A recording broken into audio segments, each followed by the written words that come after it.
আপনি অন্যায় করছেন। আপনি একজন জামাত হয়ে কিভাবে কাজটা করলেন? মেয়ের লোক নিয়ে। এই মুরব্বী, আপনি এর কয়দিন নিয়ে আসছেন এখানে? সত্যি করে করবেন। হ্যাঁ, সামাজিক যোগাযোগ মাধ্যমে ঝড় তোলা সাতক্ষীরা ৪ আসনের জামায়াত নেতা গাজী নজরুল ইসলামের একটি গোপন ফুটেজ নিয়ে এখন রাজনৈতিক অঙ্গনে শুরু হয়েছে তুমুল আলোচনা। ঘটনাটি ঘিরে একের পর এক নতুন মোড় সামনে আসায় আলোচনা যেন থামছেই না। শুরুটা হয়েছিল গত সোমবার রাতে। সিসিটিভি ফুটেজে দেখা যায় এক কক্ষে তরুণীর সঙ্গে বেশ ঘনিষ্ঠ অবস্থায় আছেন এই প্রভাবশালী নেতা। এরপরই শুরু হয় নাটকের আসল খেলা।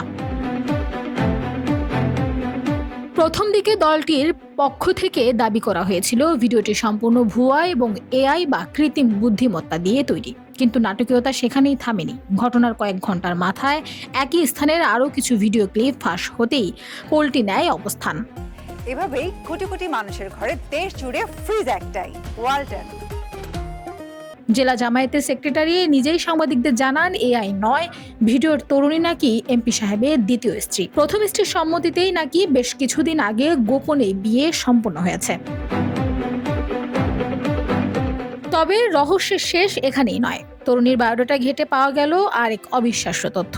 নথিপত্র অনুযায়ী তার বয়স সদ্য 18 পার হলেও 2026 সালে সে এসএসসি পরীক্ষায় অংশ নিয়েছে। আর ঘটনার পর থেকেই মেয়েটির মোবাইল ও হোয়াটসঅ্যাপ নম্বর রহস্যজনকভাবে বন্ধ। একজন প্রবীণ নেতার এই ব্যক্তিগত জীবনের গল্পটা শুধুই কি একটি বিয়ে, নাকি আড়ালে লুকিয়ে আছে অন্য কোনো জটিল সমীকরণ? সত্য আর গুঞ্জনের এই মারপ্যাচে আসল ঘটনা কোনটা তা নিয়ে কিন্তু বেশ ধোঁয়াশা থেকেই যায়। Desk report, Bangladesh bulletin.